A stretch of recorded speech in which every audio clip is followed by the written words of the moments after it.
په تیره ویډیو کې مو ولیدل چې اډولف هټلر په 1923 کال کې د مونیخ د بیرهال پاچ په نامه یو ناکامه کودتا وکړه. پکې ونیول شو او بندي شو. همدغه وخت و چې هغه په زندان کې ناست و او خپل مشهور کتاب د می کمف په نوم یې ولیکه. د نازي ګوند فعالیت د هټلر د بندي کېدو سره بند شوی و او هغه اقتصادي ګډوډي چې د 1920 کلونو په اوایلو کې د وایمار حکومت کمزوری کړی و، لکه د شدید انفلیشن دوره، او اوس تر ډېره حده پورې کنټرول شوې وه. د نوو اسعارو یعنې کرنسۍ معرفي کولو سره اقتصاد ته ثبات راغلی و. نو د نازي ګوند او هټلر لپاره وضعیت د واک اخیستلو لپاره بدل شوی و. کله چې هټلر له بند څخه ووت، نازي ګوند یو ځل بیا سازمان جوړول پیل کړل. خو اوس دا چاره تر ډېره د سیاسي کار او قانوني لارې په چوکاټ کې روانه وه. له هغې کودتا او پرله پسې سرغړونو وروسته سره له دې هټلر خپل شهرت له لاسه نه و ورکړی. هغه د یوې خورا اغېزناکه ویاند په توګه پیژندل کېده او د هغه ویناوې او سیاسي مفکورې د خلکو پام لا ډېر ځان ته راواړوه. د هغه لیکنه وروسته چاپ شوه او د راتلونکو کلونو په اوږدو کې زرګونه کاپۍ یې وپلورل شوې. خو بیا هم هغه په سیاسي ډګر کې تر ډېره د یو نسبتاً کوچني خو په چټکۍ سره مشهورېدونکي حرکت مشر و. په 1929 کال کې یو نړیوال بدلون راښکاره شو. د امریکا د سټاک مارکیټ سقوط په 1929 کال د اکتوبر په میاشت کې، چې دې ته یې د بلیک ټیوزډے په نوم یاد کړ، د لوی اقتصادي رکود یا ګریټ ډیپریشن د پیل نښه وه. دا نه یوازې په امریکا اغېزناکه وه، بلکې ټوله نړۍ یې وځپله او جرمني ترې په جدي ډول زیانمن شو. کله چې اقتصاد سقوط کوي، بېروزګاري او فقر زیاتیږي او خلکو ته د راتلونکي په اړه ناامیدي رامنځته کیږي.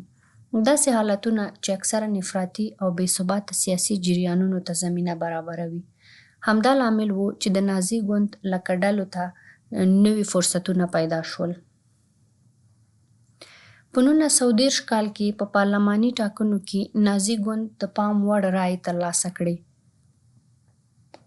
دې ګوند شاوخوا 18% او په پارلمان کې چې جرمني ژبه کې ورته ریکسټاګ ویل کېږي د خپل نفوذ لومړنۍ نښې نازي ګوند وښودلې. خو اقتصادي وضعیت لا هم ښه کېدونکی نه و او په 1932 کال کې حالات لا پسې کړکېچن شو. بیکاري زیاته شوه، صنعتي تولید راټیټ شو او خلکو د وایمار د حکومت پر وړتیا شک پیدا کړ. په 1932 کې هټلر حتی د ولسمشرۍ لپاره ځان نوماند کړ. د ولسمشر په څوکۍ هغه وخت پاول فان هینډنبرګ ناست و، یو پخوانی جنرال چې د لومړۍ نړیوالې جګړې له زمانې پیژندل شوی و او د 1925 کال راهیسې ولسمشر و. په 1932 کې هینډنبرګ بیا ولسمشر شو، خو هټلر د رایو 35% ترلاسه کولو سره د پام وړ ملاتړ ترلاسه کړی و. یو مهم ګام د هغه لپاره چې څو کاله مخکې له یوې ناکامې کودتا سره تړل شوی و. وایمار نظام یو ترکیبي جوړښت درلود، نه خالصه ولسمشري وه او نه خالص پارلماني. ولسمشر جلا ټاکل کېده او پارلمان جلا، او د حکومت جوړښت د پارلماني ائتلافونو په وسیله رامنځته کېده. کله چې په 1932 کې دوی پارلماني ټاکنې وکړې او هیڅ ګوند د اکثریت ملاتړ ترلاسه نشو، د ائتلافونو جوړول ناشوني شول او حکومت به پرله پسې بې ثباتي تجربه کوله. په داسې حساس سیاسي حالت کې نازي ګوند لا هم د هغه یو لوی لوبغاړی و. د 1933 کال په پیل کې وضعیت ډېر جدي شو. هیڅ اکثریت، هیڅ پایدار حکومت او هیڅ ثابت صدراعظم نه و. وایمار اساسي قانون ولسمشر ته اجازه ورکوله چې د بیړني حالت په صورت کې د حکومت جوړولو ځینې واکونه وکاروي. په همدې چوکاټ کې پاول فان هینډنبرګ پریکړه وکړه چې د لنډمهاله حل په توګه اډولف هټلر د صدراعظم په توګه وټاکي.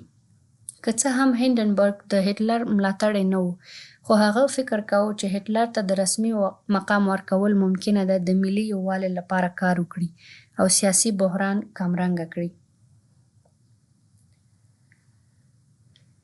په 1933 جنوري کې هټلر د جرمني صدراعظم وټاکل شو، خو یوازې یوه میاشت وروسته د 1933 کال په فبروري کې یوه لویه او سرنوشت سازه پیښه رامنځته شوه.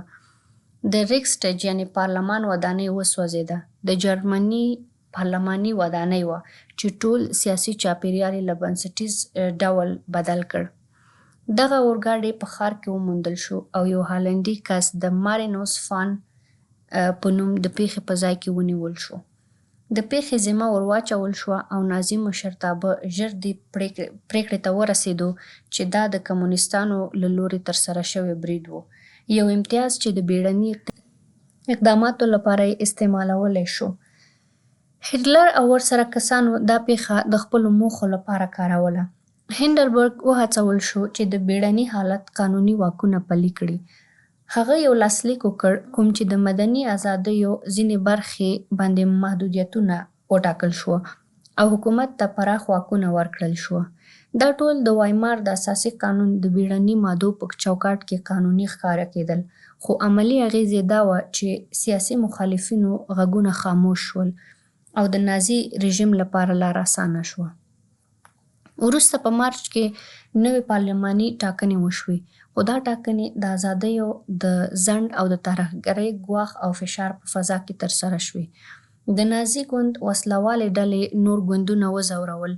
انتخاباتي چاپېریال واضح او رڼا یعنې روښانه نه و او پایله دا شوه چې نازي ګوند شاوخوا 44% رایې ترلاسه کړي، کافي چې د نورو ګوندونو سره په ګډه د اکثریت ملاتړ ترلاسه کړي او حکومت یې جوړ شو.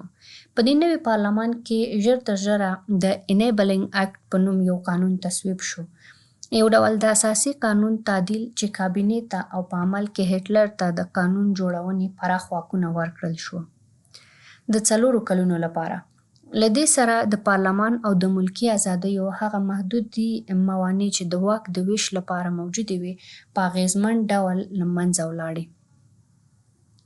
په 1934 کال کې کله چې هینډنبرګ مړ شو، وروستی رسمي بنسټیز چک هم لرې شو او هټلر خپل مقام پیاوړی کړ.